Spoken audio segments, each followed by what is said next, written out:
Coming at you from the frozen tundra that is East Central Alberta, Canada, streaming live on YouTube, Facebook, Twitter, Twitch, Telegram, Rumble, and Odyssey.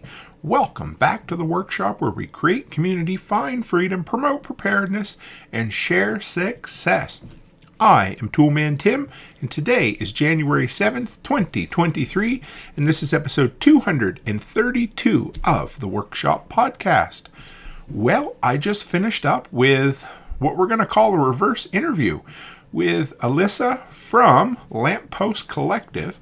It was awesome. She basically picked my brain for the first hour all about getting started in content creation. And then we spent the last 30 minutes talking about her journey with her husband as a Zillennial, a Gen Z millennial who has bought a 100-year-old home and is renovating the heck out of it. It was awesome. So before we get into that, get a couple of things out of the way. Number one, she mentions the Telegram group 2 or 3 times in there. It's the place to hang out. It's where all the cool kids hang out in the workshop community. But really, it's the place to go to just to share with other people the successes and the failures you've had. It's a great place to go in and say, hey, check out this cool tool I bought. Or, hey, check out this mirror I just broke when I was trying to replace it. Or whatever it is. It's just a great place to hang out. So grab that link and come by. And then secondly, I'm running the promotion right now because every time you release your dreams into the wild and your goals for the year, somebody's going to shit on them. And some dude on TikTok named Mitch decided that I wasn't going to succeed at my goals this year, even though he doesn't know me. And I want to prove him wrong. So what I did was I created a promo code called Mitch over at patchofthemonth.co. So if you go to patchofthemonth.co and click on the Patch of the Month subscription promo code Mitch, you'll get 2 free patches thrown in. The Been Preppin' Since Y2K that started it all, and a die-cut Toolman Tim's Workshop patch. So, if you subscribe, use that link, you will get the 2 free patches with your first month subscription. So there you go. Thanks, Mitch, for inspiring economic growth. And from there, final thing, today's tool is the dewalt 50-pack of carbide utility blades. I love those. I keep a 50-pack in my EDC toolbox.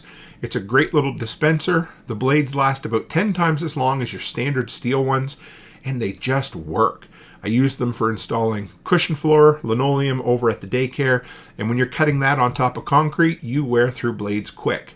And these held up really well. So if you're looking for something, it's about $21, I think, right now on Amazon for a 50-pack.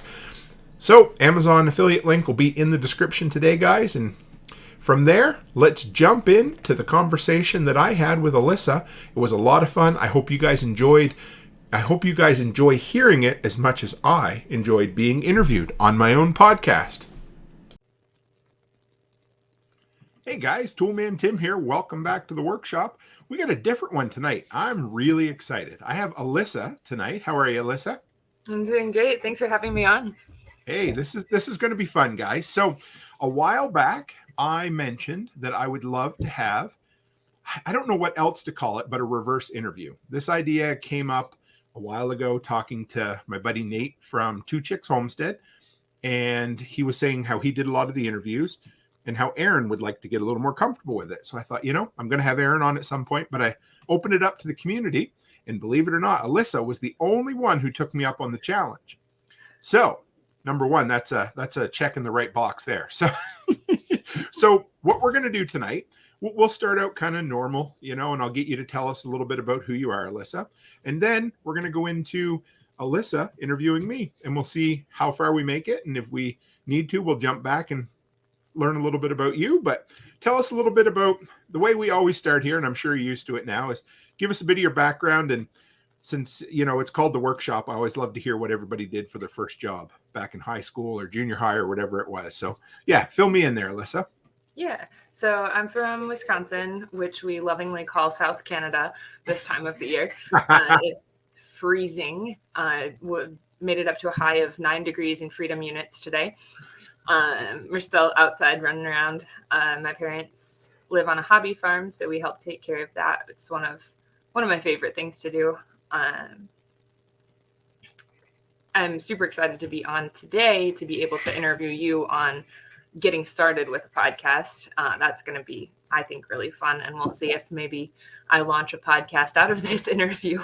I think my husband's a little bit nervous that a new hobby is about to be born, but I think it's going to be super good. My first job in high school actually relates back to that. I started out as an audio technician at a local church. Nice. They were a bit confused as to how old I was, which is kind of a running story in my life, and offered me a job without realizing that I was 15. And then we had to go through the process of work permits and all the things in my state that are required. But we got it shaken out, and I worked for them for 7 years, doing audio and technical development, lighting systems, and stage design. Nice. Yeah. And I don't want to go too far, but you guys have a really old house you're fixing up now too, hey? Yes. So we have a roughly 1905 farmhouse, which is now in the middle of town. It likely wasn't when it was built, but we're doing a full restoration on that property. So we bought it from a wonderful woman who was in her late 80s when we closed. She's still around. She lives about half a mile from us in an apartment now. And she had purchased the home with her husband when she was in her 20s from her grandparents. So we're the fourth owners of this house. Nice. Had not been renovated pretty much at all since probably the 40s. Which is fantastic because we're not dealing with anybody else's mistakes.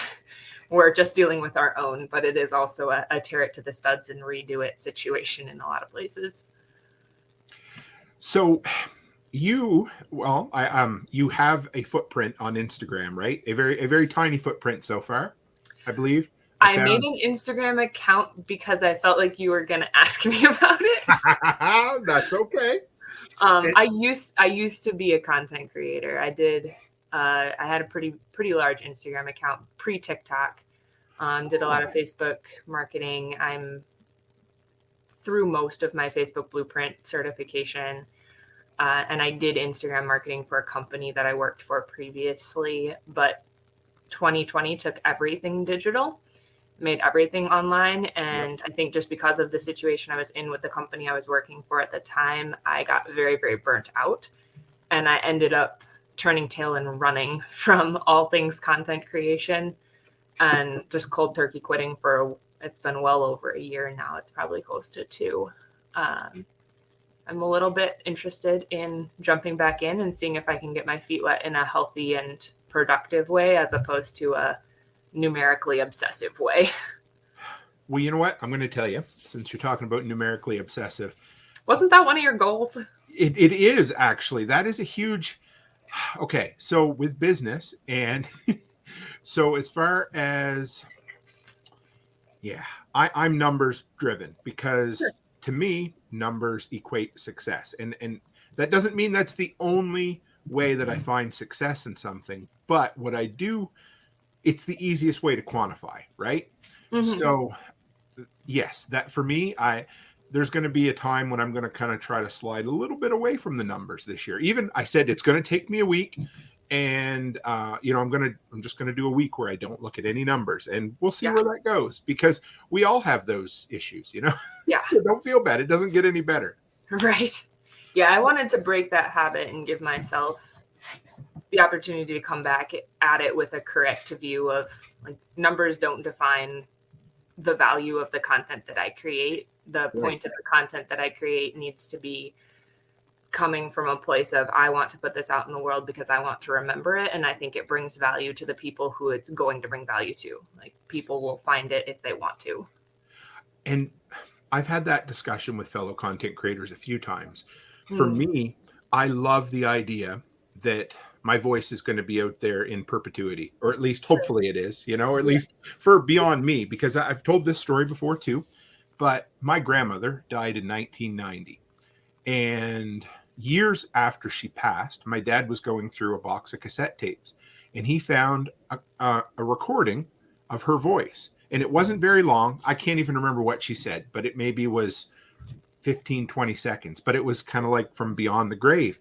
And that was basically the only audio that, a lady who lived to almost 70, who died in 1990, which in the grand scheme of things isn't ancient times.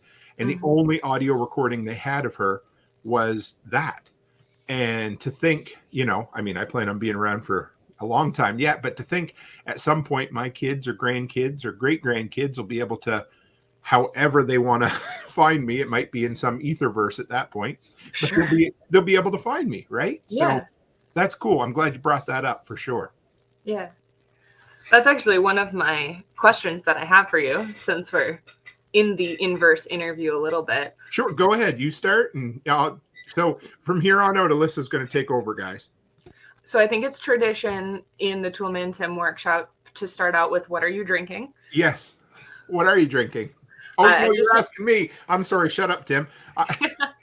I'm drinking an old fashioned this evening, made from, I opened a new bottle, Charles something, anyway, bourbon. So it's hitting the spot. It's pretty good.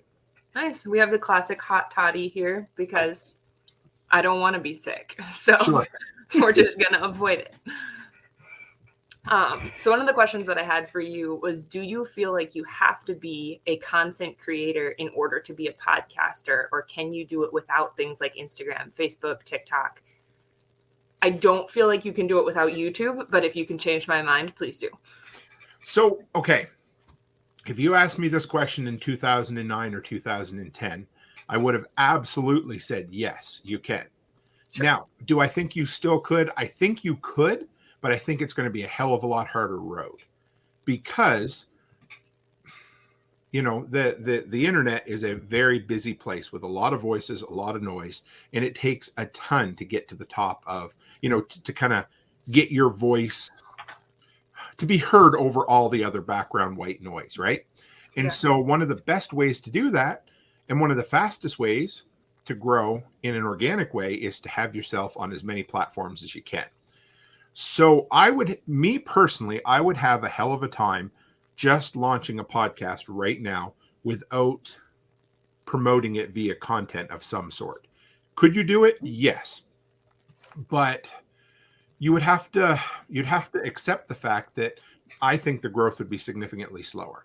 I do. Because, I couldn't imagine. Well, here's the thing.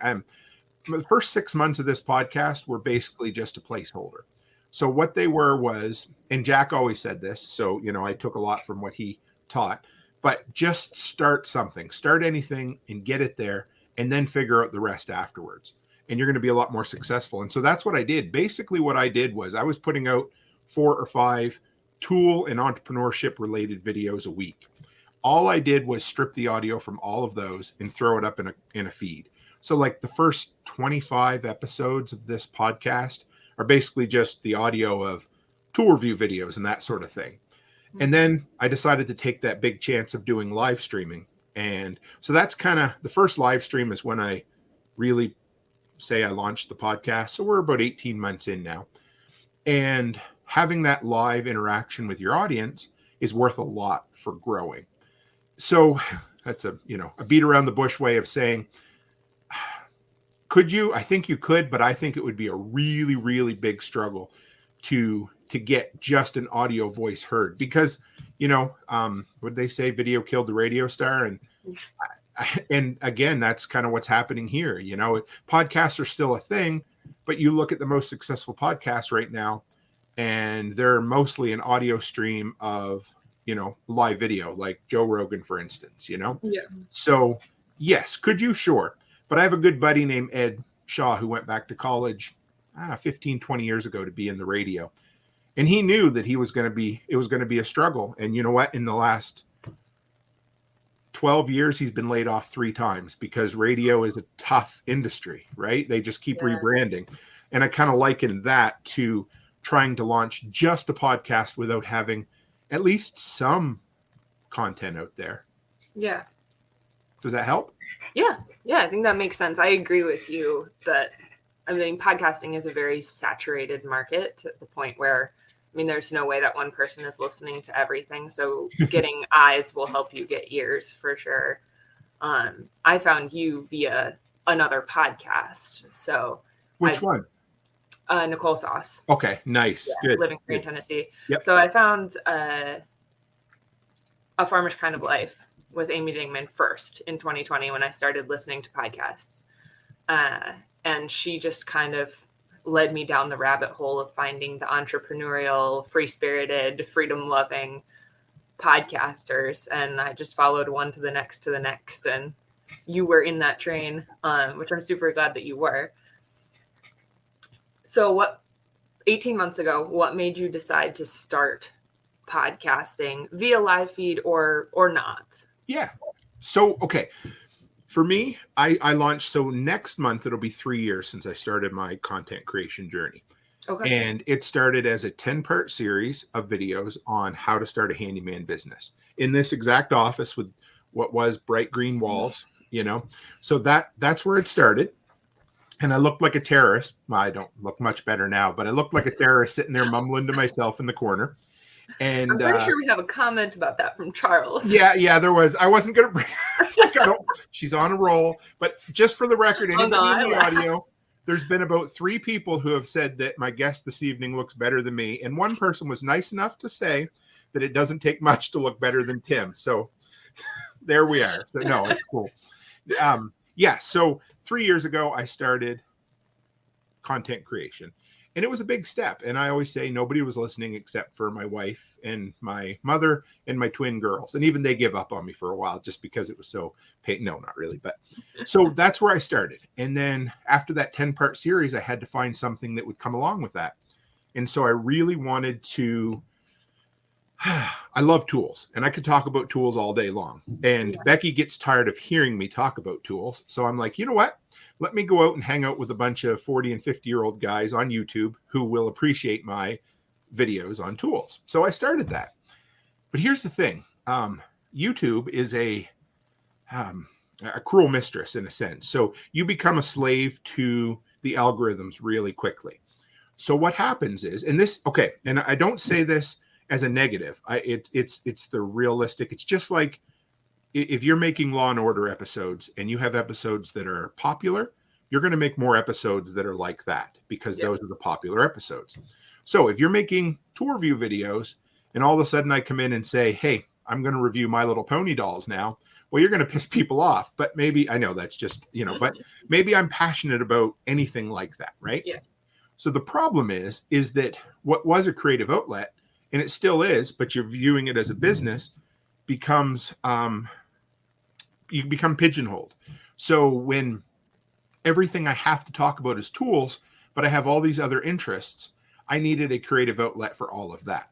So things like home repair, preparedness, because I'm obviously a prepper, and then I just kept taking chances with the podcast. So things like episodes on our favorite movies. We did a Christmas watch party this year. We have a post-apocalyptic book club. And all of that came because after a while, and I still do tour review videos twice a week, and I love doing them, but I couldn't just do that. If I stuck to just that, I would have stopped a long time ago. Because even though this is a business and that I have a goal of making X amount of dollars from it, it's also a big creative release for me. And if I'm doing the same thing week in and week out all the time, I would burn out. So that's the big reason that I started the podcast, is because I want to share everything I know, and I needed that creative outlet to talk to other people about the interests I have. Sure. So your podcast tends to cover a broad range of topics now that you've developed that base of support. And I think that the people who listen to you are very much about that, even if they don't connect on all of the fronts, right? I am very interested in like your tool reviews, your home repair, your preparedness. I don't watch movies ever. You can yell at me in the comments all you want. That's okay. Like my attention span is all of 3 seconds when it comes to watching things on TV. It's terrible. But as you're listening to podcasts, do you prefer to listen to ones that have a solid, we're talking about this direction, or do you like to follow people who are more content driven the way you are, where I feel like in a given week you have 5 different podcast episodes on average, and you probably spend one of them that's more prepper, one of them that's more media, either your book club or a movie one. You have one that's more about entrepreneurship, usually your Tales from the Road. So you kind of cover all your bases every week because you have that cloud of 5 days a week, which was a huge accomplishment for you. when you're listening to other people, do you find that you seek that out, or do you look for things that are consistent in one direction? I am, I will become obsessed with a certain topic for a while, and I will digest as much as I can until I'm full, and then I'll move on. Sure. But I really, I listened to Jack for, it'll be, a decade this month. I've been listening to him since Wow. 2013. So I've always appreciated that Jack has been all over the place with his stuff. And he's gone, I've watched him go from being a conservative libertarian to an anarchist to a crypto guy, and do I love some of it and not like some of it? Sure. And I don't listen to every episode every week, not even close, but that's okay. You don't have that kind of time. Yeah, but I love a really good mix of things. I've been listening to, I like the Casual Preppers. Love them. Yeah, they're hilarious. And I really jive with what they do, because they'll go from, this week they had an episode on goals, setting goals and getting shit done in the year. Then they'll have an episode on prepper organization. And then they'll have an episode on the most asinine, out there conspiracy theories you'll ever hear of. And the whole time they're doing it, they're laughing and making funny voices, Mm-hmm. And then, Nicole will do one on what's happening around the homestead, and then she'll do one on my 3 things. And so I'll jump back and forth, and, even Amy Dingman, she, even though she's just once a week at this point, her stuff can be a little bit over the board too. And I enjoy it. I need a variety, and it's the same with my YouTube consumption.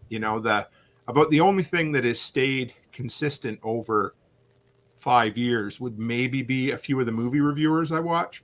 But, I'll go through, for a while I'll be watching gun videos, and then another while I'll watch restoration of old antique videos, and then renovation videos. So yeah, I need I need to be all over the place with different content for sure.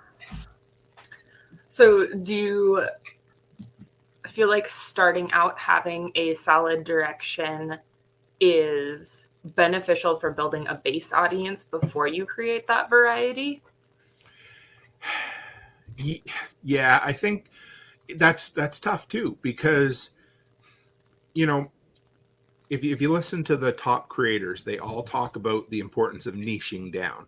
So finding that specific niche of an audience if you want to get really, really big and really successful in content. But I think there's another way to do it too. And I think it's to build a community around you. And I don't want this to sound cliche, because it's not. But I mean, I started building for a community that didn't even exist when I first started. So if you can find enough people who are semi-like-minded, and that doesn't mean that everybody has to listen to all 4 or 5 episodes a week, they might listen to 1 or 2, but overall they're gonna grab into it, right? So you need to have a foundation to build on, whether, for me it was home maintenance and prepping, for Nicole it was homesteading.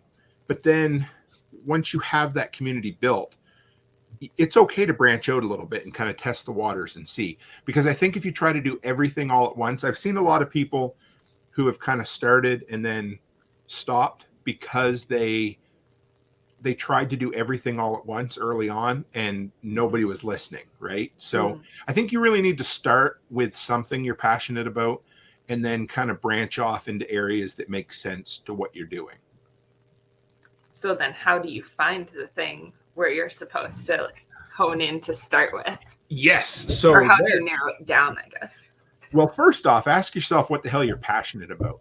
Because if you're going to want to talk about something, you sure as shit better be excited about it. It better be the thing that makes your eyes light up a little bit when you talk about it, right?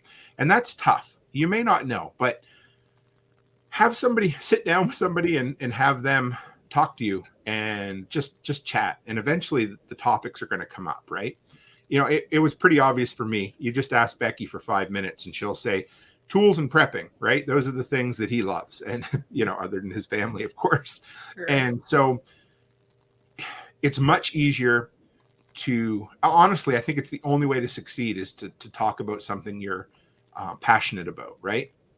Now, a guy like Joe Rogan, there was a clip the other day from him, and I realized why I click with his content, or at least his interviewing style, because he had a guest on, and the guest asked him, who's your ideal guest? Who do you want to have on that you would love to have on? And he said, I don't have one. He said, all I like to do is talk to people and hear their stories.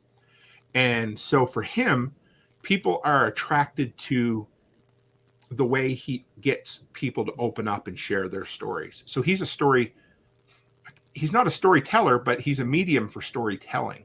And so that's his niche. That's what he's passionate about, is listening to people, hearing from people, and just getting something from them, their story, right? So you need to, before you start anything, you got to ask yourself, what can I show up every single week and talk about and not be bored with it? And hope that you can at least do that for a year.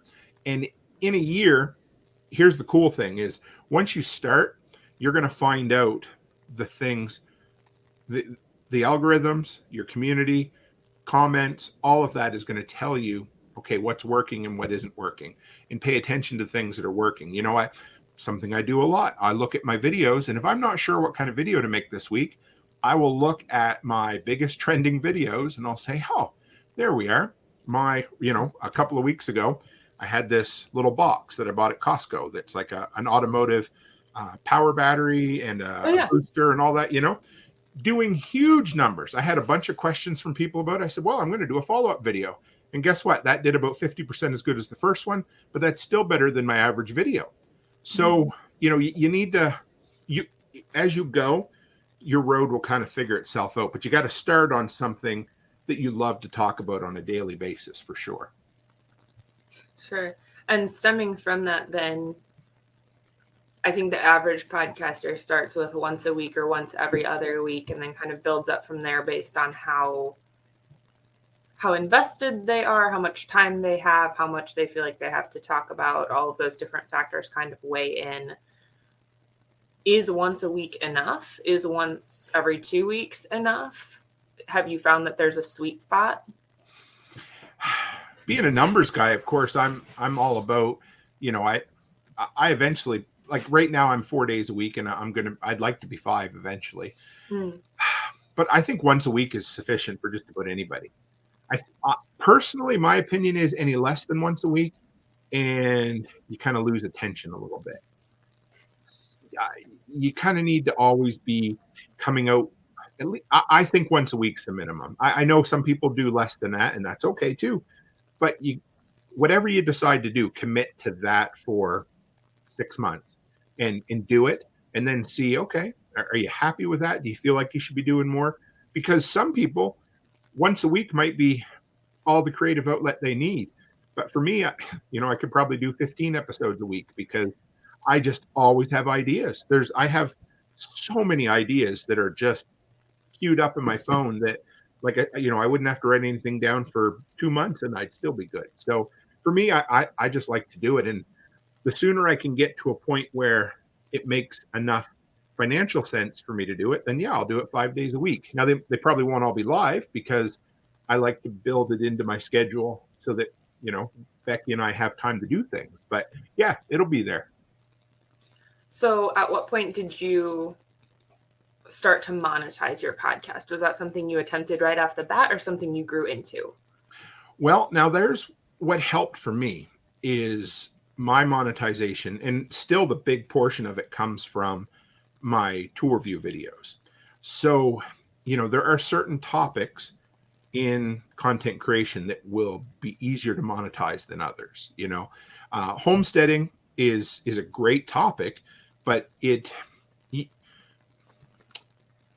need evergreen content to really start making money with YouTube, right? Sure. So things like, like almost all my tour view videos get views every single day, and they're just there, and they work whether I'm asleep or awake, or I'm traveling to Tennessee or whatever it is. And so, it's the ad revenue from, so the very first thing I started making a little bit of money from was Amazon affiliates. And that's kind of they'll let you join, I don't know if it's 400 or 500 subscribers. So you can be pretty tiny and start. And the thing is, you're not going to make bank that first year when you have just a few subscribers. But what you are going to do is learn the skills on how to do it. So start going through the motions and learn, okay, this is how I generate an affiliate link. This is how I post an affiliate link. This is how I promote an affiliate link. And that's where it started for me. And then it was when you hit your 1,000 subscribers and 4,000 watch hours, then you can start making money from your ad revenue from YouTube. And so then you get, it's like 45% or whatever the ad revenue is. And so as you grow and you get more views, of course, you get a little more money that way. And then from there, that's when you start having to get a little creative and figuring out, okay, what other ways can I monetize this, right? And so that's where you build a community, and here's the thing, and it's such a hard, because people who aren't an anarcho-capitalist maybe look at this and they're like, oh yeah, they just do that for the money. Well, no, you know what? You can be in something to help people and also to make it a business.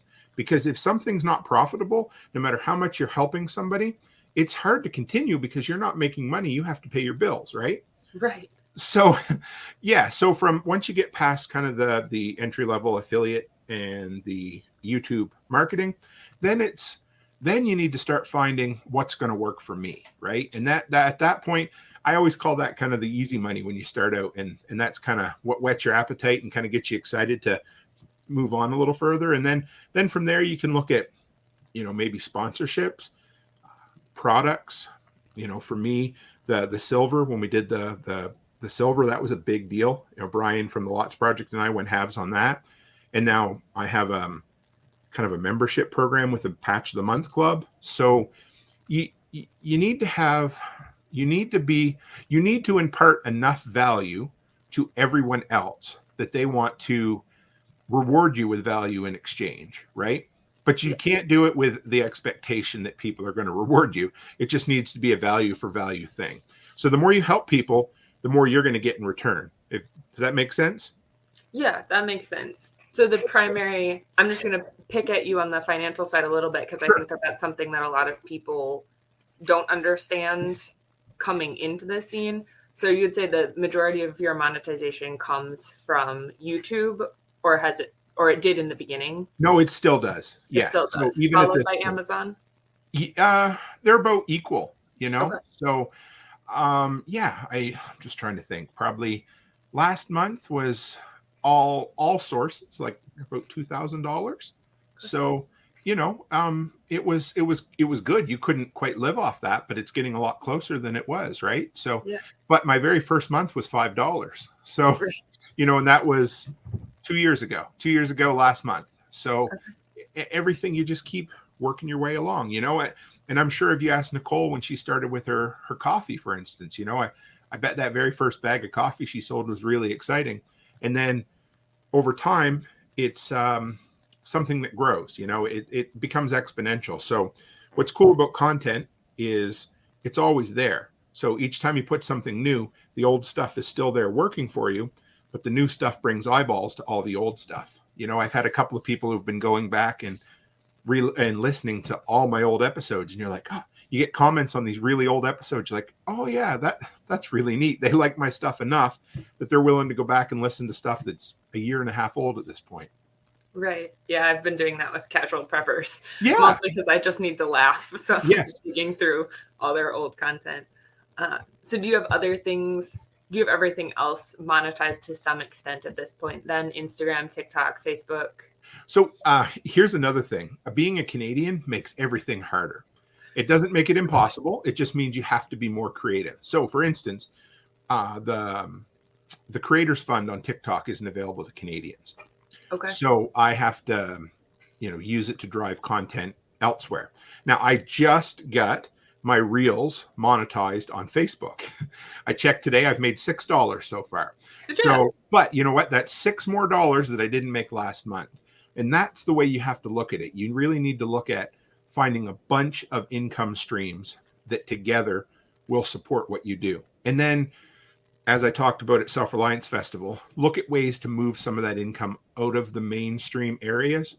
So, just because the thing is, you could wake up tomorrow and Amazon can change the affiliate rules. And if that happens, Well, then all of a sudden, what was a 4% or 3.5% commission is maybe a 1% commission. But the cool thing is I'm not going to wake up tomorrow and have the patch of the month rate cut by 2/3, right? Because that's my income that I've created. So eventually, once you get down the road enough, find a path or a platform to be able to interact directly, whether that's, so here's another one. I did the workshop radio on the weekend there on New Year's weekend. It was so much fun. That was a passion project. And I didn't expect to get reimbursed or anything, but I had 4 or 5 people send me super chats on YouTube for it. And then I had a guy send me a tip through Lightning Network. Again, that's great. Lightning's awesome because YouTube doesn't take 25% of crypto tips, right? So yeah, there's that kind of thing. Sweet. So as we're talking, Mm-hmm. there's a lot of different content creators that we've brought up. So Nicole, Sure. Amy, Jack, how, when you're listening to all of these people who have a ton of great content, great ideas, stuff that we're implementing in our lives, how do you avoid copying them in content creation when their voices are speaking into your head all of the time, and then, they're inspiring you, right? I'm absolutely terrified of John Willis because he kicks my butt every month.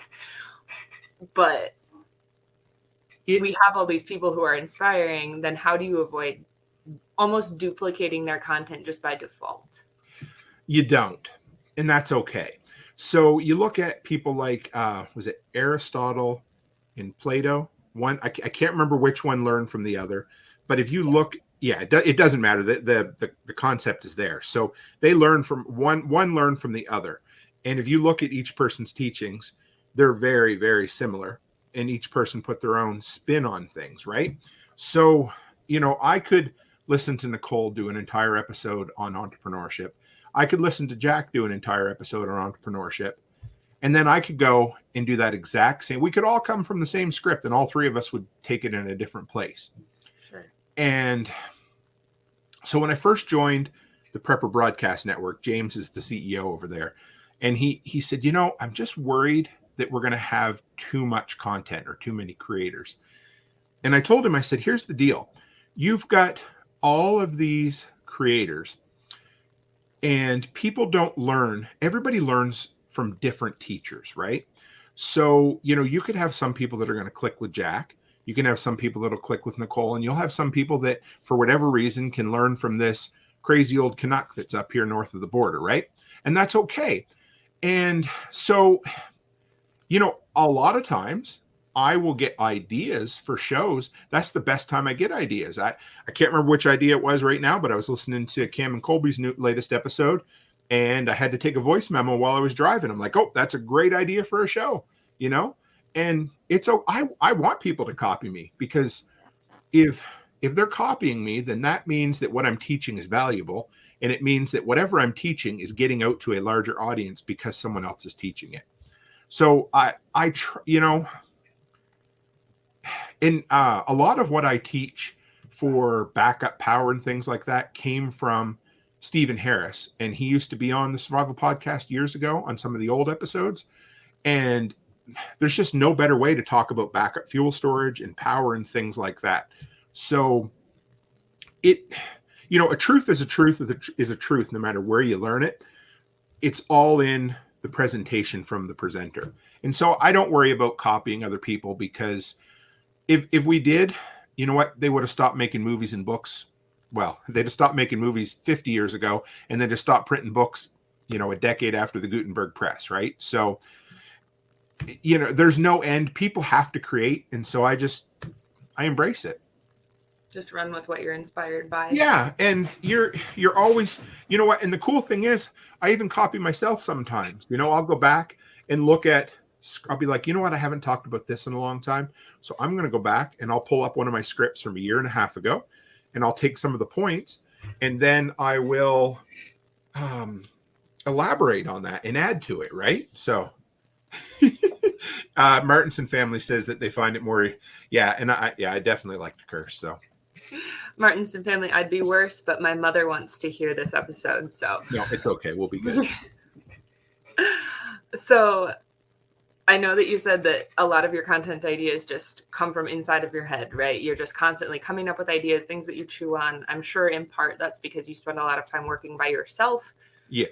I know I spend most of my time working by myself, so a lot of my ideas are just from sitting in my own head. Are there content ideas that don't make the cut for your podcast, and how do you choose to cut them out? Boy, that's a good question. Okay. I don't know if I've ever.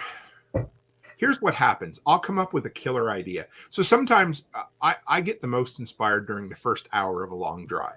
Okay. So, and I end up driving a lot for my business, and so that first hour, I always call it kind of the golden hour, because after that, I kind of get lost in my own head and it's time for audiobooks. And after a while, your brain just kind of checks off into the whatever the road is, you're like, I just need to whatever. So that first hour, I'll mind dump a lot of time. So I'll open up a notepad, and as I drive, I'll just do voice to text into that notepad. And it doesn't matter how stupid or how, smart or inspired it might seem.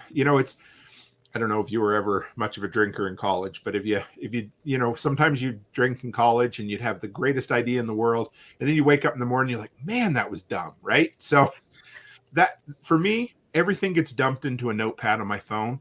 I almost never delete anything. The only time it gets moved is when once I've used it, I moved it to the complete file. The completed file, something I've done. But other than that, it all stays in those kind of random. Sometimes I'll go through and organize them, or I'll read through them. But there's times when you'll have a bit of a dry spell and you're like, it's time to go back and revisit stuff. So it's not that it doesn't make the cut, but if there's an idea that I think, that's pretty good, but I keep putting it off for a reason, there's a reason for that. Like my history of prepping, I'm really passionate about that, but it needs time to percolate up here in the brain. And so that idea first came to me last April, and I did the first episode in early December. So it took 8 months for that to beat around in the old noggin before I was ready to start with it. And it might be 2 or 3 months before the next episode comes out. So yeah, a lot of times if the idea isn't perfect, it will sit, or it'll just end up filed away in a notepad for a long time. It may never get touched. And that'll be the way that it doesn't make the cut, is if it just never gets touched. If I keep skipping over it, then there's a reason I keep skipping over it. Sure. So apart from just inside of your own head and the inspiration of other podcasters, do you have key sources that are content creation inspirers for you? Places you get ideas from? Yeah. Podcasts are number one, of course.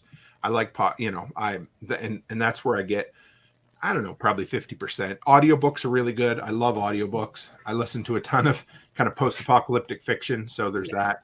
I'm a Stephen King guy too. I always loved his stuff. So I wouldn't say I don't think I get ideas from his stuff too often, but the other place is, and I'm a guy who says, don't harp on the news. Don't follow the news any more than you can. But 2-3 times a day, I open up Google News and I just scroll through, and I stay away from the political junk. I just have to, because if not, I'll just get mad. But I'm always looking for interesting stories. Recently, a little while ago, there was a story about, I think they were crackheads. I'm not sure, but it was a mother and a son, but they were both adults. She was like 60, he was 40. They were living in a bunker underneath of an RV dealership that nobody knew existed. Like, how freaking cool is that? That's crazy. Yeah. So I think Letty come up with the name Stranger Than Fiction. So I do, like, I don't know, maybe once a month, where I talk about 4 or 5 interesting news stories.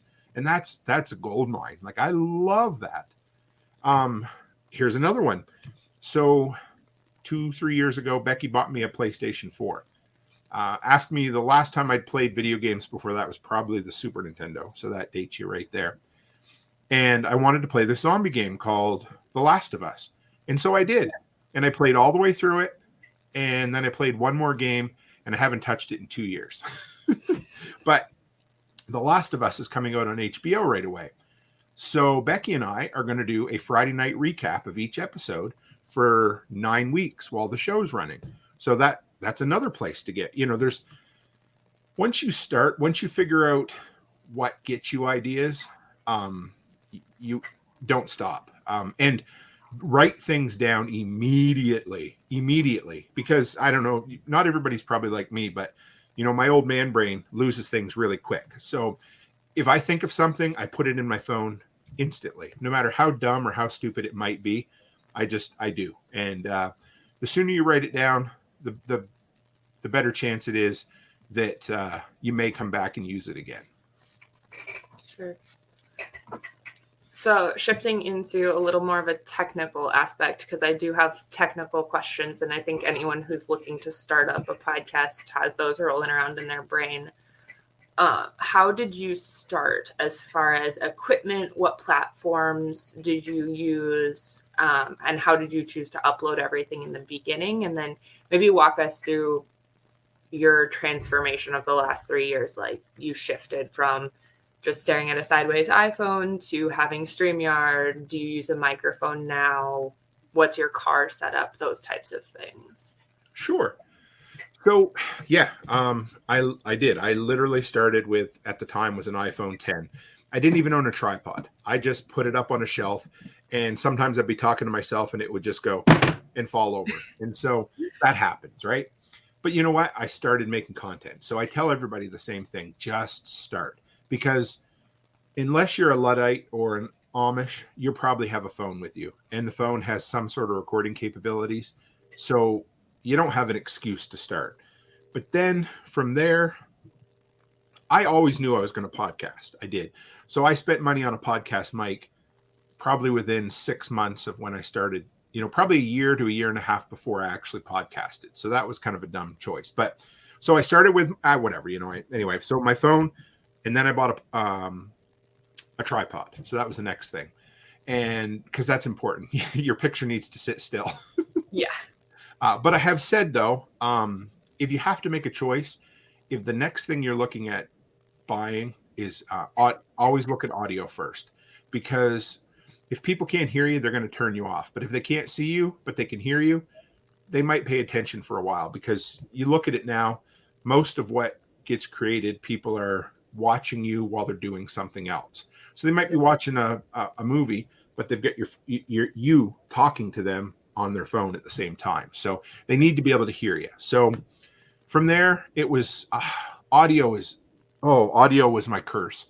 That first 6 to 8 months, I tried 4 or 5 mic configurations. Nothing would work.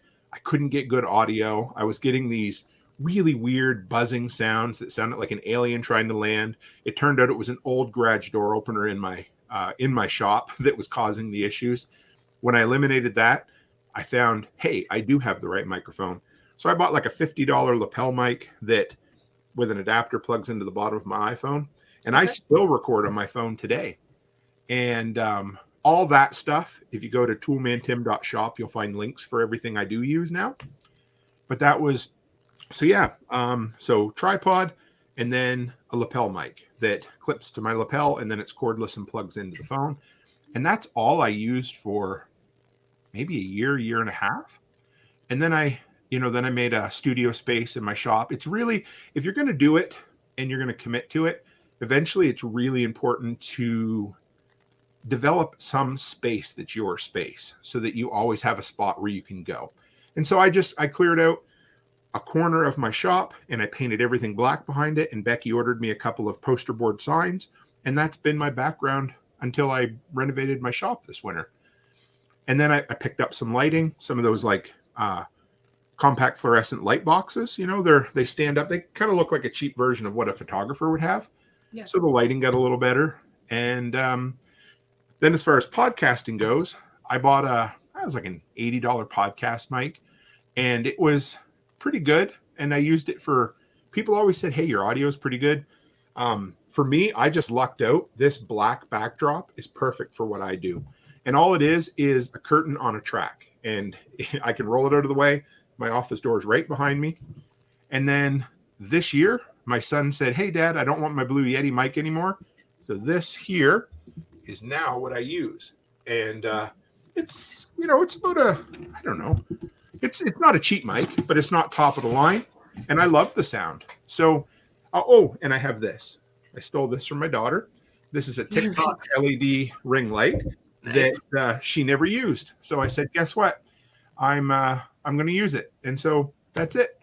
And change one thing at a time. Don't spend more than you can afford. And I committed, especially that first year, to every dollar that I made from YouTube would be invested back in the content that I make. And we did. And it's held up really good.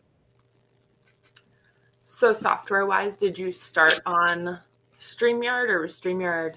That seems to be the most common thing that people are using.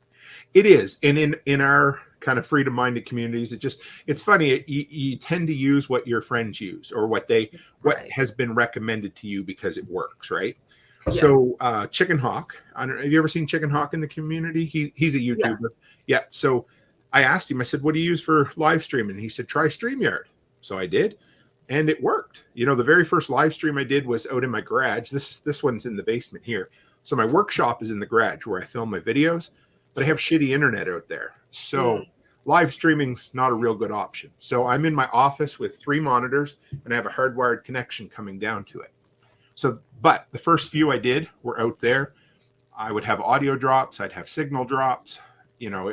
For me to talk for 15 minutes was tough. Now for me to shut up in an hour and a half is tough. So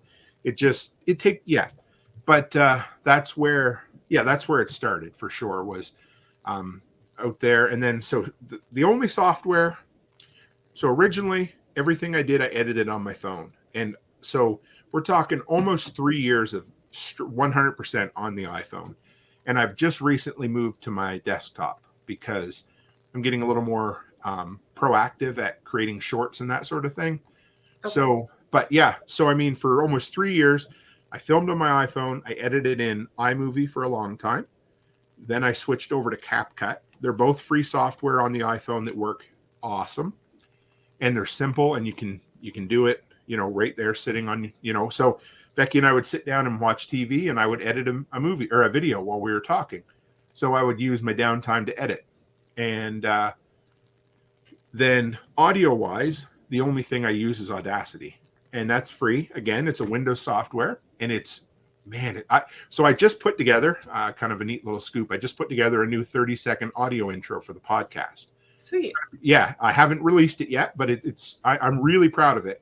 So I spent like 4 hours last night in Audacity putting quotes. And anyway, it'll be fun when it comes out. But again, Audacity's free. It's powerful, and it does all you need for audio. And then what do I use here? It's called Wondershare Filmora 12. That's what I use for editing on the computer. And now that was a pay software, but I needed something that I could make really good shorts with.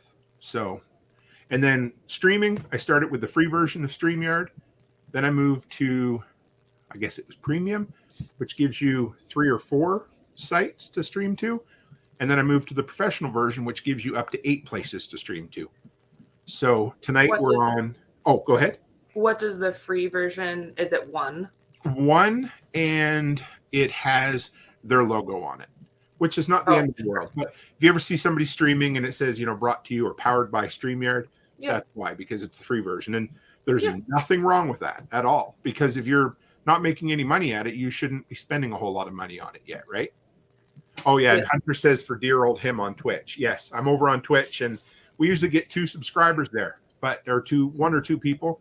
But you know what? That's a placeholder for now. And at some point, I'm going to promote it more. But I've been on there for a year about.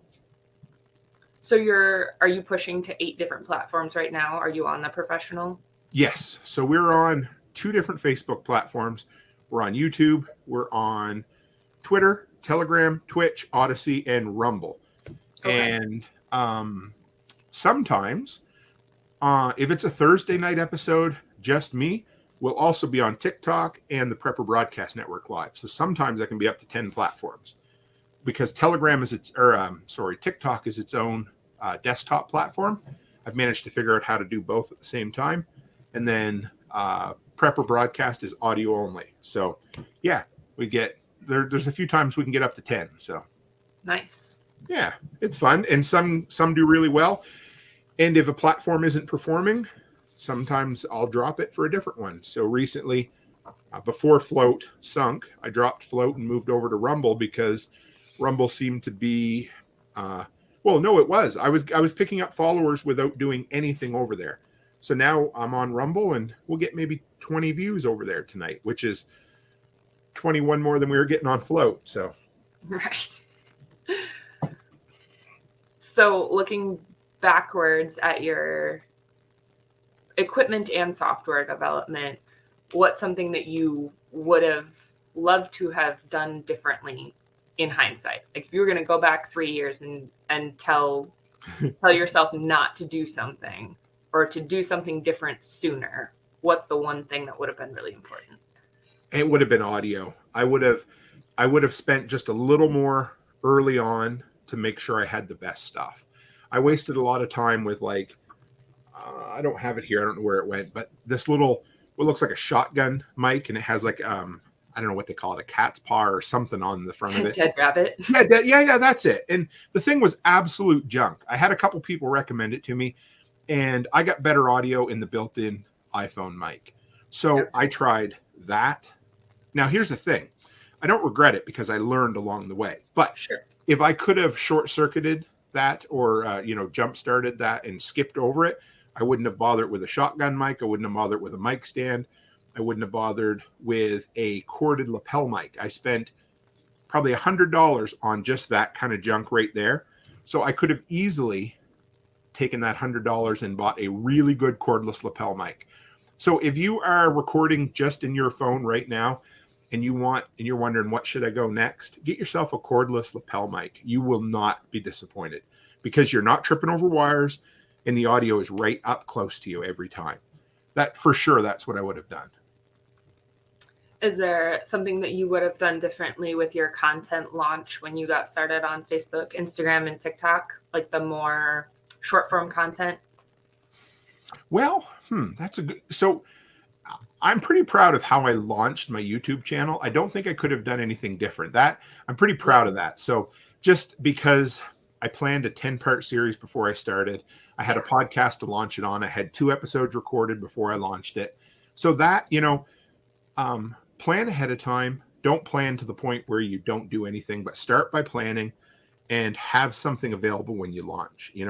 Don't just, if you have to, launch a placeholder, but have something there so that people are like, oh, okay, I know what I'm in for. Sure. Now, short form, I had a couple of failures to launch on TikTok before I finally figured it out or did something. For me, the big thing I would say is, okay, with short form content, don't tease people, because if you tease people, all you do is piss them off. So if what I first started doing was, here is the first 30 seconds of my YouTube video today. Now go to YouTube and watch it. Nobody does that. Nobody watches a 30-second snippet on YouTube and is like, oh, I'm going to go, or sorry, on TikTok. Well, that guy didn't tell me anything, but he teased me. Well, I'm going to go over there. Well, they're not, because they're on TikTok right now, right? So what I learned was, I like 60-second snippets. And the reason I do 60 is because 60 can go everywhere. So when I make a TikTok, that TikTok can go on TikTok, Instagram, Facebook Reels, Twitter, and YouTube Shorts. So that's, and also I'm in the Amazon. That's another income source. I'm in the Amazon Influencers program now.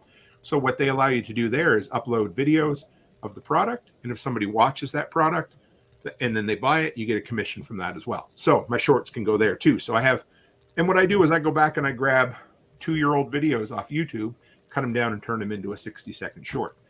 But what you need to do is offer value even on those short platforms. So in 60 seconds, you need to tell somebody something.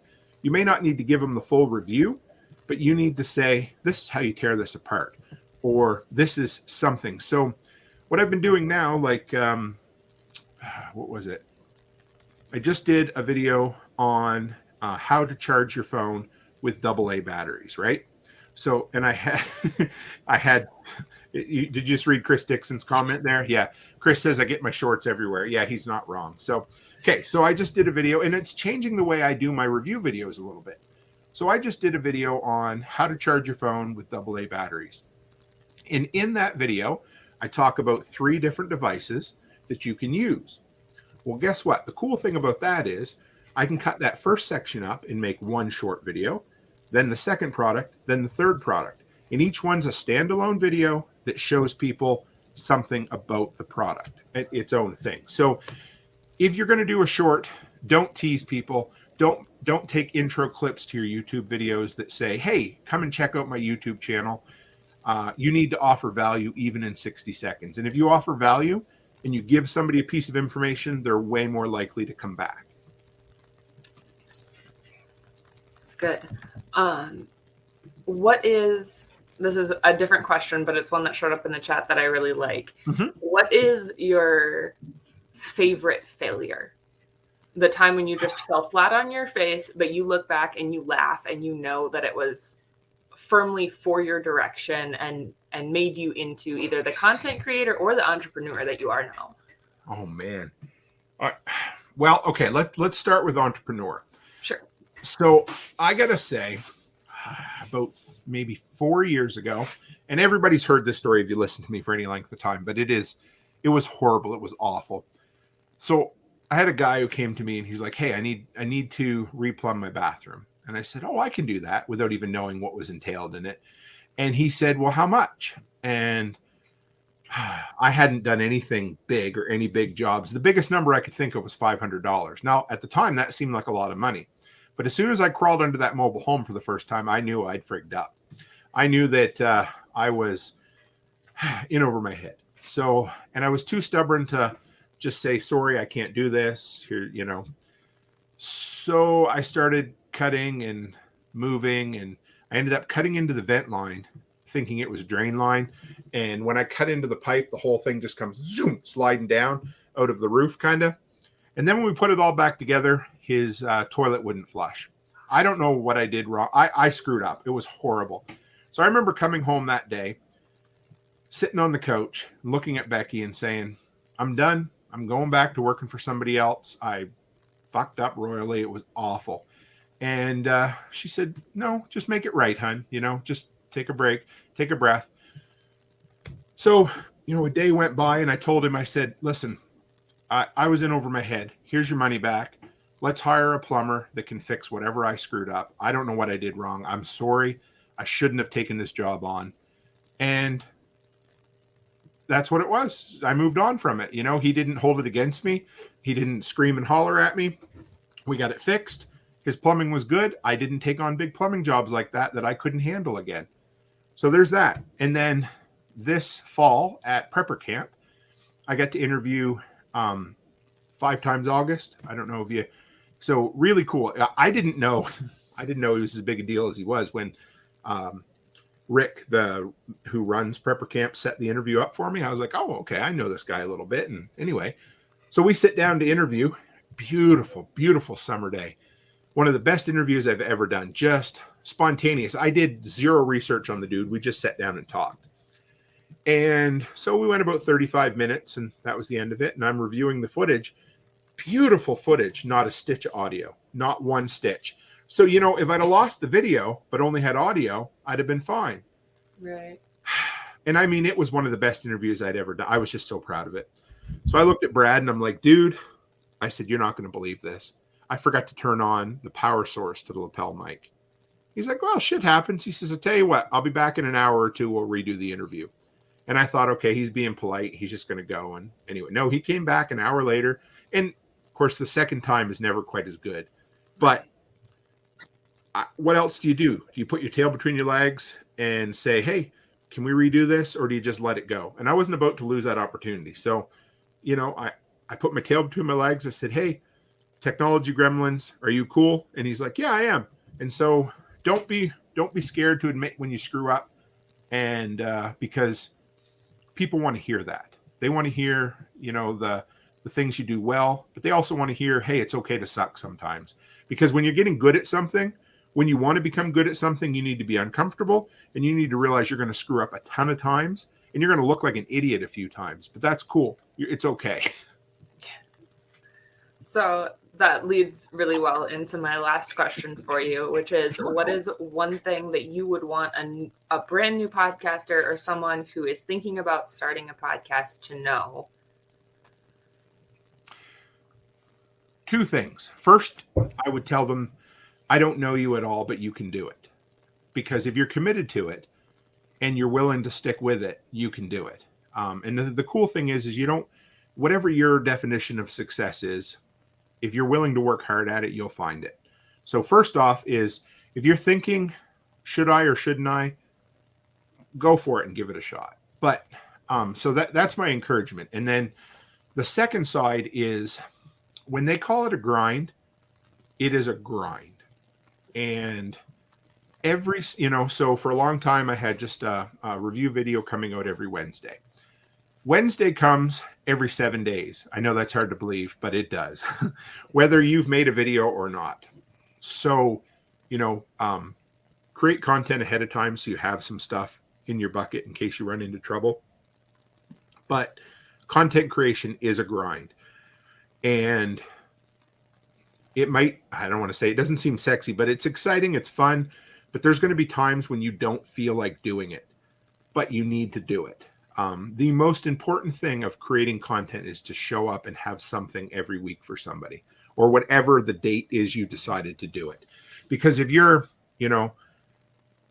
just picking some random day to throw something up, and then you're like, 3 weeks later, you come back with an apology video and say, hey, sorry guys, life got in the way. Well, unfortunately, nobody cares that life got in the way. And so you have to commit to whatever it is. If it's once a day, once a week, once a month, commit to that and embrace that grind. Just know, when they say, you put your nose to the grindstone, well, if you get too close, it's going to wear stuff off and it'll toughen you up, but it's going to hurt. And it's not always fun. That grind is there. You just need to embrace it and just know, hey, I'm just going to do it. And here we are next month.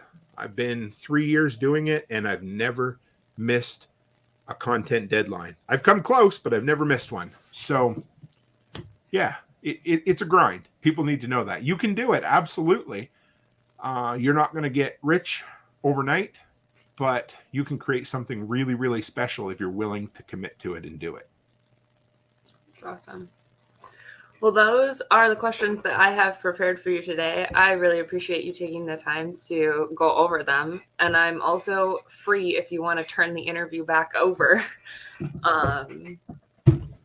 Sure. Well, first off, you did wonderful. We went an hour and 5 minutes and you never skipped a beat. So you're a natural. So I would say if you're thinking about doing it, do it, because if you're ready to do it or you're willing to commit to it, I think you'll do fine with it. So yeah, no problem. Maybe let's chat a little bit about you, maybe for 15 or 20 minutes. And so talk about, we're into the renovation thing. I like to hear a little bit about that. So because Becky and I really struggled with our money pit, and Hunter says, what's your topic going to be, or what's your topics? So, okay, let's start with that. If and when you decide to start podcasting or creating content, what are you passionate about and what are you going to talk about? So where you were going is actually where this is going. I think the thing that's consumed the most of my life and the thing that I've found myself to long-term be the most passionate about has been restoration of historical buildings. So okay, that's cool. I currently live in an approximately 1905 farmhouse. We did a little bit of that in the intro.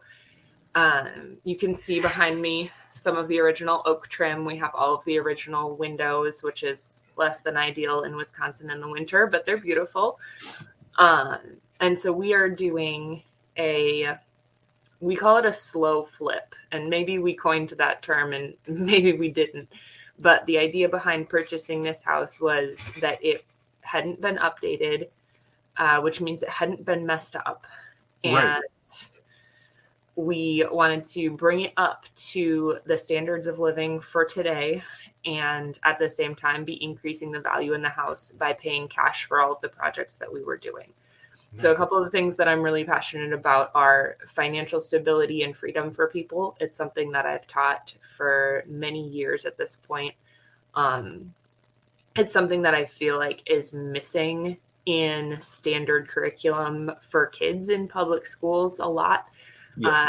I was I'm thrilled by the fact that I was homeschooled through almost all of my education, and that's not something that I was missing. But turning around and working in youth communities now and volunteering in youth communities now, it's something that I really want to impress on the kids that I have influence over. And so it's something that we want to live out here. So we're taking the projects one step at a time. I'm currently sitting in my office. So this is drywall. Oh, nice. This is one of the first rooms that got done. But what we're doing is strategically going room by room, and we're ripping everything out all the way down to the studs and starting over. So we started in the bathrooms, ripped everything out. Like the upstairs bathroom, even the subfloor was gone. Like we were looking down at the plaster ceilings of the room below, and just rebuilding it and putting it back together, but trying to put it back together in the way that it was originally created. So like all of the trim is coming off, it's getting stripped all the way down, it's being restained, resealed, all of the holes are getting filled. I'm sanding down all of the weird edges, and then we're putting it back in. Even where we're moving walls and stuff, it's going back in the original location, original setup. Plaster is coming out and being replaced with drywall, but it's being put in with the intention of it looking the same as it did before.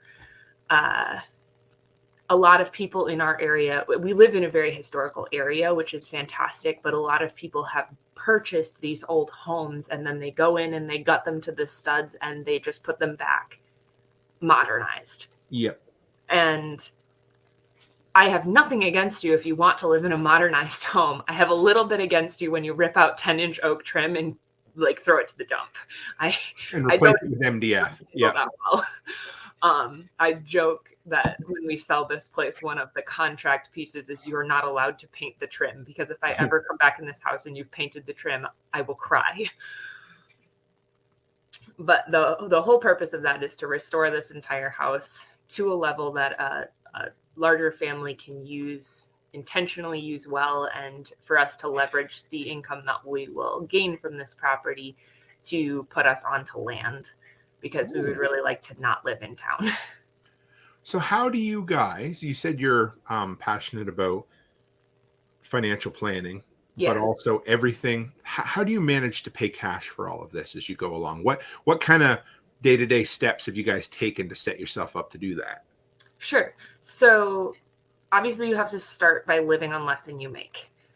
You can't continually guide your lifestyle as living on more than you make and expect to then turn around and pay cash for things that are not essential to your lifestyle. So from the beginning, we've been married just about 6 years. And from the beginning, we've lived on a written budget. I totally get that that's not a standard thing that people talk about a lot. It is something that has completely changed my life, because once you know where your money is going, you get to boss it around about where it's going to end up. And so then you can see, well, I'm spending $300 at the grocery store every month. There's only 2 of us, so we can get away with that. Can I make this less? And it becomes a game. And so we start playing that game. And the method that we've been using, I call skimming, where we set a baseline for our checking account that is, this is what I need here to feel comfortable. This covers all my bills for the month. This is kind of that slush fund of what I need. And then as soon as we hit that skim level, everything that's over, every time it goes over, even if the mortgage payment comes out tomorrow, every time it goes over, that gets transferred to the house renovation fund. Okay. And so we end up stacking cash that way. And it's also in the budget. It's a line item, like house renovation is a line item that money is assigned to every month. But by doing that, we've been able to figure out where we can cut, figure out where we've got wiggle room, and pour a lot of money into this house intentionally. The end result being the money that we put in has quadrupled, if not more, the value of the home. So you put 10 grand in, you're getting 40 grand of value because we're doing all the work ourselves. Right. So we're not paying a guy. So you've been married 6 years, you said? Yeah. Yeah. So were you guys both on the same page when you got married? Like, did you both have the same financial goals? Because everybody comes to a marriage from, a very, myriad of backgrounds, right? So Sure. were you guys both kind of on the same page for wanting to save financially, or did you have to kind of come together a bit? We definitely had to come together. We got the fantastic thing and the less than fantastic thing when you get married really young is that you get to grow up together, but that means you don't have a whole lot of knowledge coming into it. So I was 19 when I got married and he Okay. was 22. So we were babies. He had, I would say, no financial education. It just wasn't something that was talked about in his family at all. Money is, for a lot of families, I think, a really taboo topic, which is something that makes me sad. Mm-hmm. Like, I want people to talk about that just because it makes it less scary and it makes it more intentional. I wouldn't say that my family talked a lot about money, but my parents were very intentional about making sure we knew how to handle ourselves when it came to money. Good. So that if we came into money, we didn't screw it up. Yeah, I get it. So I came in with that backing of like, we need to have an emergency fund. We're going to write a budget. And we had to work through that to be on the same page and to also meet in the middle of, I'm a saver. He's more of a spender. Mm-hmm. He needs to help me loosen up so that I spend money on things that are fun. I need to calm him down so that we don't spend all our money on things that are fun.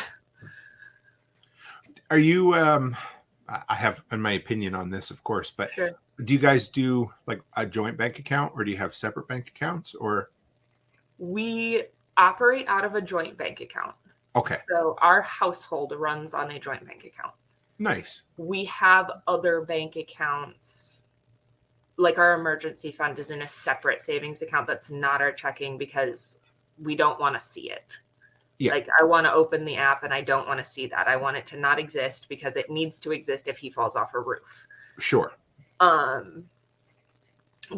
fund money is separate. So we have like prepaid Visa gift cards, and that just lets you do whatever you want without any type of judgment from the other person. Not that we would judge each other. Like, No, I get it. Yeah. But it also gives you the flexibility. And then we do all of our gifts and stuff with cash because that, I don't want to know that he spent $300 at a store that I really love. And I'm like, oh no, what is it? Yep.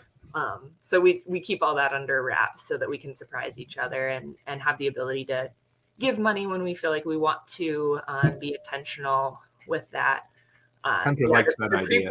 The prepaid cards are really nice because it just if I want to just go get a coffee, I don't have to think about it. And it's also something that's not logged in the budget itemized. It's just like, this is your fund money. It's chunked out at the beginning of the month and that's the end of it. And then you don't feel guilty about it because right. Yeah, it's already in some ways it's already spent money, right? I mean, it is. Cool. Yeah. I like that. It gives you the freedom to spend without the the ability to drain your bank account. Yeah. And we also have the ability then to roll it over, right? I want some pricier things that don't fit into the fund money in 1 month. So I'm rolling over some of mine. I want like a new holster and chassis system for my guns. So I need to bank up a little bit more in order to sync and get that full system at the same time. And that's okay. I can do that. I get to be as strategic or unstrategic as I want to be. So you might have said this, and if I missed it, sorry. How long ago did you buy this house? We bought this house at the end of 2019. Okay. Thankfully. If we hadn't have had this house, I would have lost my mind. So you guys have been doing the renos. Had you done any renovations before this yourself, or? To an extent. So we bought this house right after we moved home from overseas. So we had some time very off-grid. We did an education program that was based on backpacking. So we pretty much lived in a tent for like 6 months. Okay. Traveled around doing an education program. Prior to that, my husband had been part owner in a drywall company that's pretty prominent in our area. I would say that it's ranked as one of the higher specialty drywall companies. And that's something that his family had started. So he already had like 8 years in drywall experience. Okay. And I had worked with him for about a year prior in drywall just to learn the trade. It's something that most people I encounter hate. So it makes it a very valuable skill. Yes, absolutely. Anytime you can do something that other people despise, you can almost write your own paycheck. You know what I mean? So yeah.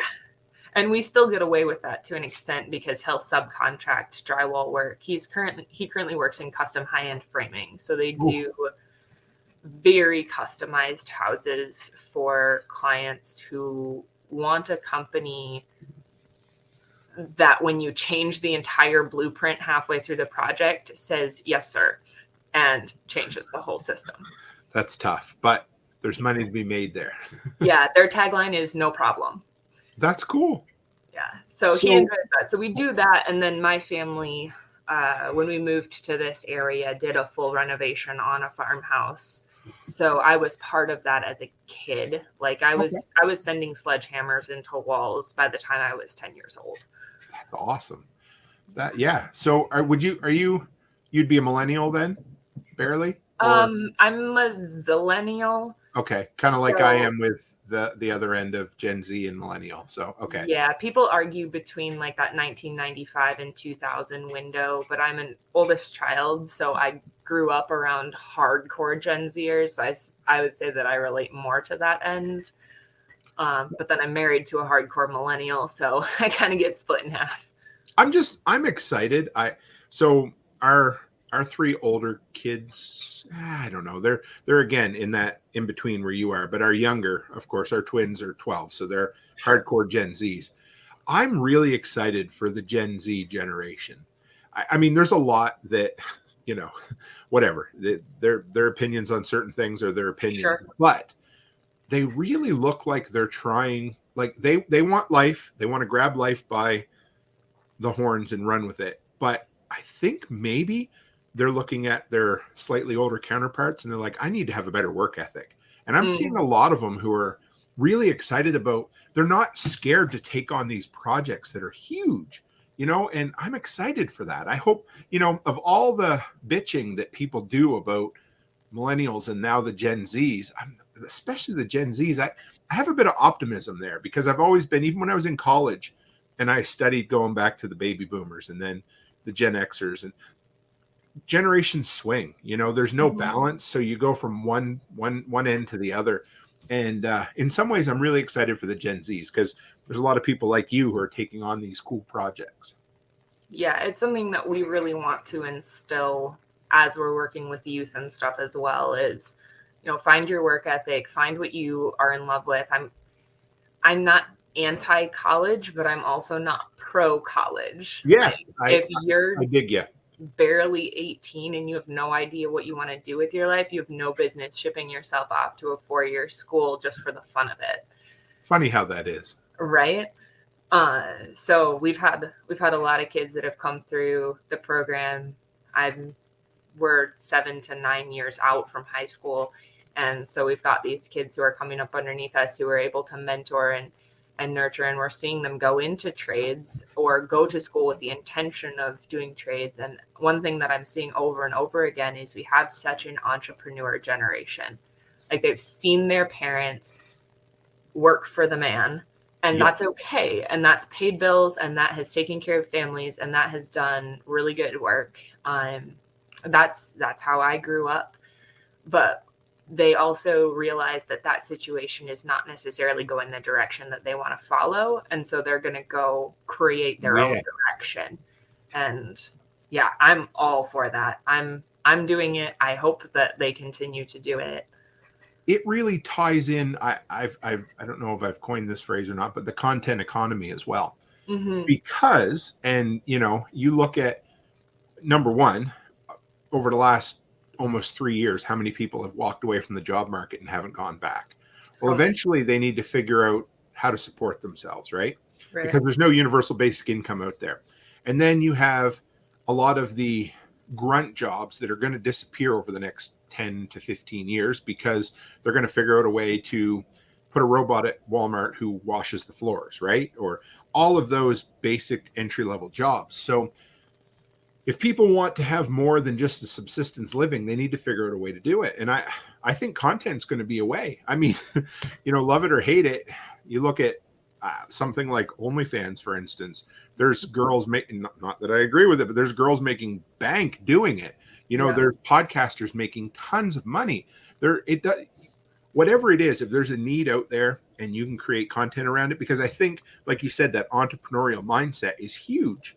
And I love it. It's so exciting because it's this whole new creative economy that is just gonna, I hope it blows up in a good sense for the young people, because I was a little pessimistic about the millennials. And I think a lot of us, late model Gen Xers were, because we just looked at them and said, oh, all they care about is their feelings and, whatever. Right. So yeah, it's cool. I'm glad the Gen Zs have found a bit of balance. So yeah. Now with your house and the tearing and ripping and things you guys have done so far, what have you made any discoveries, anything cool in the walls or anything yet? Yeah, no money, unfortunately. That'd be nice. But we've found what we've expected to find in some ways, like knob and tube wiring that all needed to get replaced. So that's been probably one of our largest investments and largest learning curves, has been that crap show. What is knob? Just for anybody out there who hasn't heard, just Sure. describe what you found. I know what it is, but it's fun to hear. So yeah, so knob and tube wiring is the original electrical system that was put into homes, which we think was probably put into our house post its build. We're not convinced that it had electrical to begin with, because a lot of it is roughed in kind of sketchy ways. But it's an ungrounded electrical system. So you don't have a ground port for any of your outlets. You don't really have a stop. So it runs back into a fuse panel. And if you overload an outlet or plug in something that it can't handle, or stick a butter knife in something, you're going to blow the fuse, and then you have to replace it instead of being able to just flip a breaker back and forth. So when we bought the house, we were able to con someone into giving us insurance with the understanding that we would have the fuse box replaced with a breaker box within a year. Yep. So that was part of needing to jump into renovations really quickly, was we had to do that because it is also a fire risk having it ungrounded. But what you end up with is two parallel lines, which is your positive and negative, no ground, that are connected to little glass towers. And they're pinned in the glass towers, and they're a massive pain in the butt to rip out of walls, because you can't just put all your body weight on a cord and yank it down like you can with regular electrical. If you need to pull it out of a wall that's above you, it's really bracketed in there. So we just cut stuff as high as we can and ripped out as much as we could. That's awesome. And barely any insulation on that old stuff either. No. Yeah. So, or not insulation. I did almost blow some stuff up. Oh, yeah. So that's crazy. So anything else fun that you found at all, or? We found a set of tickets for back when people had milk delivered in the glass jars to their front door. Oh. You would have to stick the tickets on your door. So it was dated in like 1939. We found it underneath the linoleum in one of the kitchens, and the company actually still exists, not in the same capacity, but it's still in the area. So that was pretty cool. We found some Christmas tags from gifts that were dated in like the 30s, 40s, 50s that have just fallen behind baseboard in places that people probably put trees. We found a lot of water damage that was invisible. We found that people in the 70s liked to glue their linoleum to hardwood floors with tar paper glue. Yeah, I know all about that. So I sold 5 days of my life to that living hell.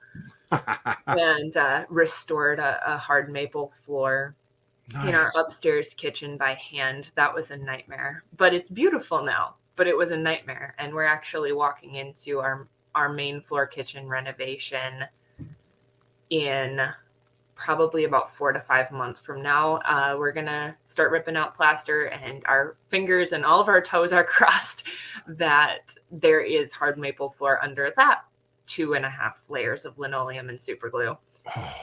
Did one of the old houses we renovated, they put layers of newspaper as almost a vapor barrier. Have you run into that at all or no? Not anywhere that I've seen, no. We found a pile of razor blades at one point. That was exciting. Was it in the wall? Yep. Yeah. So do you know how they got there? Do you have an idea? Yeah. A lot of people don't, but yeah. Where did you find them, or explain a little bit? We found them in the bathroom, okay. And we think that most of them were from like cutting insulation and plaster materials, and then just got chucked in there because that bathroom had been renovated in the 70s. So some people might not know this, but a lot of old medicine cabinets had a slot in the top of them where you could dispose of your dull razor blades, and they would just go into the wall. So a lot of old That's probably it then. Yes. So I'm a fountain of useless information. So one day, Tom from Small Scale Life, he had this door in his pantry. He didn't know what it was for. I did a bunch of digging. It turned out it was where they used to deliver ice for the old ice chests. Ooh. And they would open it up and slide it in there. So yeah, but yeah, that was neat. For us, the house we renovated, every layer of linoleum had like 4 or 5 layers of old newspaper. And then the walls, they used newspaper as a vapor barrier there as well, which was great, except when the nails would stick in it and you'd step on them afterwards, of course. But yeah. So what about, have you had fun with plaster and lath? Oh, yeah. So if you aren't in the Toolman Tim Telegram group, go join that right now. I will send pictures after this interview of our adventure this last summer. But we did a hardcore, like nose to the grindstone renovation project over the 4th of July weekend this last summer. And we ripped out all of the plaster and lath, re-insulated, re-drywalled, and put back together our entire living room, front hallway, front stairway, all the way up to the upstairs in 7 days. That's incredible. I would never recommend doing that again, but oh my, does it look so much nicer now. Yeah, we wear intense respirators with filtration systems while we're running that, safety glasses, hard hats, the whole shebang, but we take it out with hammers mostly. So it's all by hand at this point, because there's not really a better way to do it.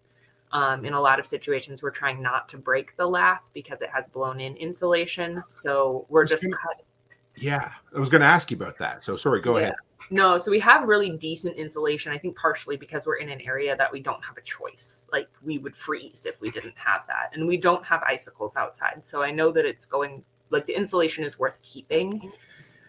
We do cut, it's settled over the years. So we do cut little sections in the lath in the top, and we'll shove that insulation down on top to fill in that gap to the ceiling.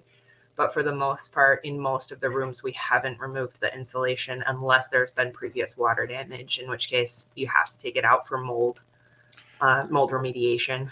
Have you so the age of the house, depending on when they did it, have you run into any asbestos or no? If you don't test it, you don't know it's there, and then you don't have to have a professional get rid of it. Good answer.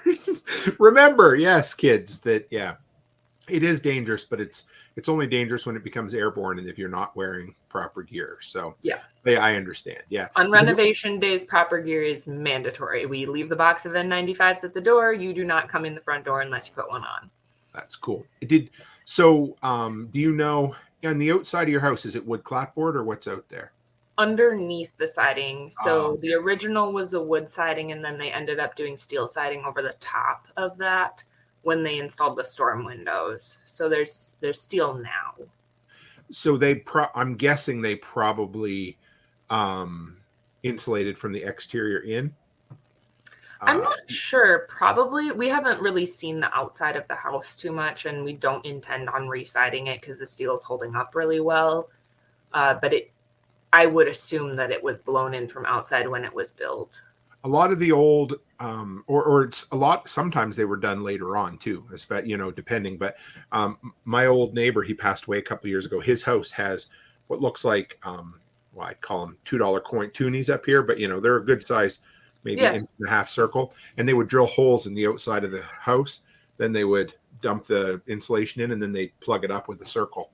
So you might, who knows? But if you're not ever taking your siding off, don't worry about it. So, Right. Well, we've had some pretty nasty hail in this area the last few years, so maybe we'll get away with it. Who knows? so yeah, we've been an hour and a half. But so tell me where, what are your guys' goals for this year? What do you want to get accomplished? And then tell me a little bit about your content creation goals and where people can find you. Right. So the primary goal is the renovation of the kitchen. We need to hit our financial goal before we launch on that. And we're doing kind of a slow buildup of the materials that we need, watching for sales and stuff like that, so that we can end up with the least amount of hit possible for that. So we started buying things this week. We're going to launch that sometime in May or June. My husband will come home to me covered in plaster dust, because that's how it works. And he'll go, "Where's the hole? What are we doing?" So that's the main goal. I hope to have that completed by September. The only thing that would get in the way of that goal would be plumbing, because neither of us are plumbers and neither of us want to be plumbers. Water's the one thing we don't mess with. Apart from that, we've set some goals for community building. We're going to be at Self-Reliance Festival this year in Tennessee. So Which one? The March 25th and 26th. Okay. Yeah, not the one that you're coming to. I'm a little salty about. That's okay. If you decide to come early, we'll see you there. But we're going to be on the way to Florida to help some friends of ours set up a homestead. They just bought raw land, and so we're going to go and help them get a bunch of stuff set up. And we decided to go to Self-Reliance on the way, and hopefully responder medical training while we're there as well would be really fun. But that's one of our goals, just for building community and meeting people face to face. And on that same bent, one of our big social goals are, and maybe this will feed into the content creation thing, is we want to start a hands-on community here where we're building relationships with other people with the intent of kind of a mutual assistance group or a self-reliance style group where we're helping each other with projects. We're helping each other learn more about self-reliance, sustainability, that sort of mentality, teaching things like gardening, food preservation, financial well-being, while just building community and making people feel less alone, because that's something that's been a huge problem in our area. Other areas too, but something that we've noticed here has been a huge problem is people isolated themselves and then they never unisolated themselves. So a big goal this year is to be the change there in a tangible way. That's cool. That's tough. It's hard. That is one of the hardest. As anybody who's into homesteading and preparedness and self-reliance, the whole concept of self-reliance, everybody thinks I'm just going to go it alone. Mm-hmm. So, it's cool. We can be as crazy as we want when we're all by ourselves, but man, it's hard to meet people and share. So I have no doubt you'll do it. And I love hearing about it. So. Yeah, and it's the law of multiplication, right? I can be as self-reliant as I want to be, but I'm one person. And if you add a second person, it's not 2 times the work, it's 4 times the work. Yes. And so just building from there. This is Mike from Snail Creek Homestead. Yeah, I've had him on the show, and I met him at he was at last Self-Reliance, but I met him originally at LFTN. Awesome guy. So hopefully you guys will get to meet up there. Yeah, that would be fun. LFTN is on the bucket list for sure. It's worth going. I love that event. It's small. I think she said there'll be about 65 maybe there this time. Mm-hmm. And you have all the time you need to sit and chat with people.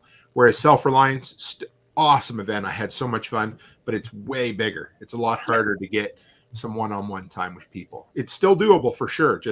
And the advice I'll give you is if you want to talk to somebody, go talk to them. Don't stand back and think, oh, I'll find it. Just go and say, hey, I need to talk to you. I had 2 or 3 people that they had to try 3 or 4 times before we could talk, but they did because they came up and said, hey, I want to talk, because you don't know if you don't know, right? Right. Yeah. I have, 3 months left to talk myself into talking to John in person. Oh, what? Yeah. He's nowhere near as intimidating as you might think. No, he's a I'm just going to tell him all of my ideas and he's going to tell me I actually have to do them and take away all my excuses. Oh, I can tell you that. Don't worry. I'm just a little politer about it. That's the only right. difference. It's because you're Canadian. Yeah, ain't that the truth? So, as far as content creation, I started an Instagram page because I knew that you would ask. Yes. You can find that at Lamppost Collective. Lamppost Collective. With 2 P. I think is the tagline. Yeah, it is. So where did I meant to ask you, where did that come from? What does Lamppost Collective mean? Have you read the Chronicles of Narnia? No. Okay, so it's from that. The Lion, the Witch, and the Wardrobe. The lamppost is the first thing that they encounter when they walk into Narnia, and it continues to be the touch point of them being in touch with their own world and remembering their people, where they came from, their family. And it's that light in the darkness that becomes a connection point. And so that's kind of where we want to go with it, is we want it to be a collective of people who are entrepreneurially pouring into one another. One of the core foundations when we're doing side projects, or when I'm a wedding photographer. So when I'm doing that sort of work, is if I can't be what you want me to be, I'm not going to try. Here's someone who can. Yep. Because I don't want to, as a photographer, I don't want to provide you with a service that you don't need. And I definitely don't want to present myself as something that is what you want and end up not being what you want, especially if it's your wedding.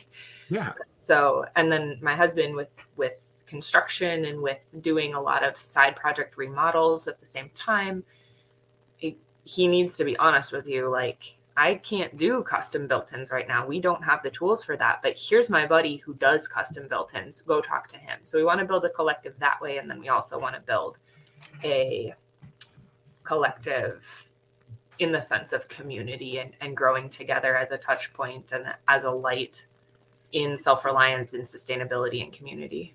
It's a cool visual. Just when I read it, even though I didn't, because I've always enjoyed C.S. Lewis's philosophy, but I never got around to reading his books, but those anyway. But when I read it, I was like, I picture, I don't know, half dozen people meeting around a street light after dark, having some sort of communal meeting. That's what I pictured. So perfect. It works. Yeah, that's what you want. So I like that. Yeah. So then, no promises, but are you thinking you might head back into some content creation, or what do you think?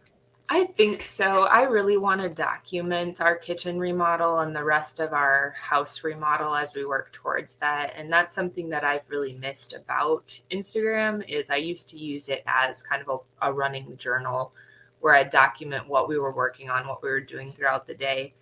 I don't necessarily see myself joining TikTok unless I'm doing a copy paste from Instagram Reels and just throwing it out there and ignoring it.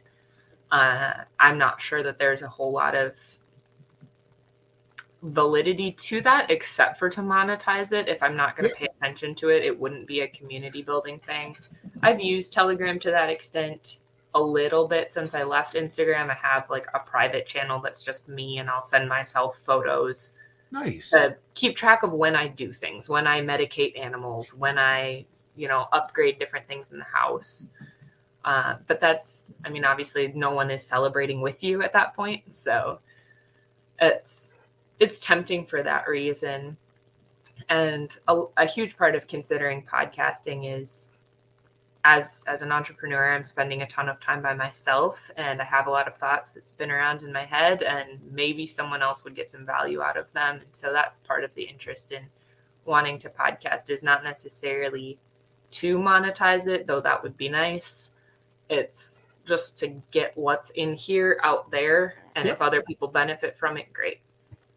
It's a good way to look at it, and if you're learning as you go and you just want to share it, or you just want to document it for yourself, it's a great way to do it. And if you decide you want to do more with it and turn it into something huge or big, go for it. But if all you want to do is document it and have, a video journal of it down the road, then you've succeeded too. And maybe you motivate a few people along the way. Right. And at the very least, show people how to get around things that are in the way. Absolutely. Yeah. Well, thanks, Allyssa. If somebody wanted to contact you, is Telegram the easiest way, or? Yeah, you can hit me up on Telegram. I show up as Alyssa K. My @ is AK Brisbane, as in the city in Australia. Okay. If you want to email me, the lamppostcollective@gmail.com exists. So Good. There you go. That up. If you want to do reverse interviews on your podcast, this was super fun. So I would totally be down to do that in other places if people want to talk about stuff. If people want to talk about home renovation, financial well-being, small-scale gardening, how to be a homesteader when your entire lot is 65 feet wide, because we've made it work and we're making it happen. Yeah. Cool. And guys, just so you know, I put your Instagram link in the description today too. So, thanks. I'll go actually be active on that. There was a time-lapse video of you tearing down your bathroom on there. So that was really cool. I enjoyed that. And you have a doggo that looked like he wouldn't leave you alone, or she. Yeah, she's sitting right behind me so that she is quiet through this interview. What a good girl. Because if she's not sitting right there, she won't. But doesn't matter with my guys. They're loud either way. So she's very hands-on with everything. Yeah, that was my little dog. My little dog is like 6 times the size of your dog. Yeah. Yeah, my big dog, your dogs could ride. I believe it. Yeah, walk right under, So. Yep. Well, thank you. I appreciate it. And if you want to hang for just a second, I'll close up. And okay. Well, guys, I hope you enjoyed this. This was a lot of fun. It stretched me too. So taking chances and trying something different is always fun. My dad always said that a change is as good as a rest, and it is. It's invigorating and exciting to do something different and to give somebody else a shot at doing some interviews. So this was fun. Hope you guys enjoy it. Take a minute and subscribe to Alyssa's Instagram. Give her some workshop love. And with that, guys, stay happy, stay healthy, and have a great week.